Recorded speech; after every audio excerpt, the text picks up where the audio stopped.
tension. VDL sweating on the edge of her chair as Poland invoke the ECJ to end Brussels bloc power. The European Court of Justice has had its power of law rebuffed several times in the last year, so why could this lead to the end of a united EU? As the final arbiter of European Union, EU, law, the European Court of Justice, ECJ, has ultimate authority to rule on matters which involve EU member states when their affairs become entangled with the EU's own legal framework. However, over the past year Germany, Poland and Hungary have all refused to accept decisions handed down by the ECJ, which has led to its own president questioning if the EU can survive when its legal body is being undermined. Speaking to Politico, the ECJ's president, Koen Leenaerts, said that recent disputes threaten the future survival of the EU.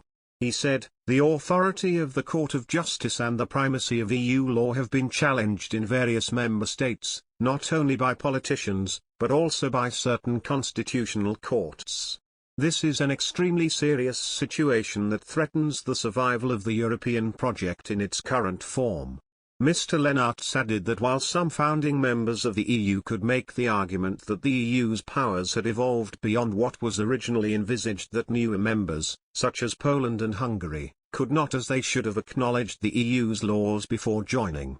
Last year a dispute emerged between the ECJ and Germany over a ruling by the court to allow the European Central Bank's bond buying programs.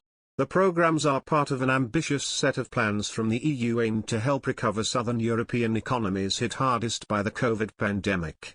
However, the German Constitutional Court overruled the ECJ's decision, claiming that it paves the way for a continual erosion of member state competences. In October, Poland refused to accept legislation within the EU treaty and used its own tribunal, the Polish Constitutional Tribunal, to bypass the provisions. The tribunal decided that crucial rules within the treaty clashed with the Polish constitution and that they should not prevail. Nonetheless, the ruling has been questioned by some EU officials who view the tribunal as under the direct control of Poland's ruling government. At the time, the Polish Prime Minister, Mateusz Morawiecki, said that treaty provisions safeguarding powers of the national governments would be null and void if it was only up to the Court of Justice to decide where the line of division is. Recently, French politicians have also suggested that ECJ powers must not override France's own laws. Valérie Pécresse, who will be running in next year's French presidential elections, for Les Républicains, said, "Our constitutional laws, our constitutional identity, each sovereign state, must take precedence over European jurisdiction." In the past, the ECJ has been accused of a power grab by EU members, which has been cited as a reason for why its rulings are being undermined on occasion. Mr. Leenaerts, though, has hit back at these suggestions and says that the ECJ is simply safeguarding the foundations on which the EU treaty rests. He said, "It is our duty to say, we are all bound by these same basic values laid down in Article 2, of the Treaty on the European Union, which includes the rule of law and respect for human rights." So what is the ECJ?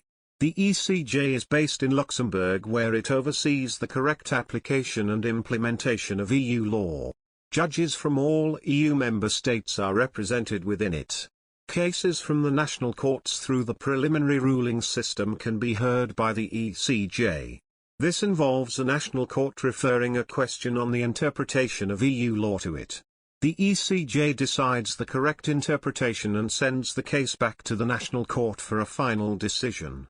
It is still up to the national court to decide issues of its own nation's laws.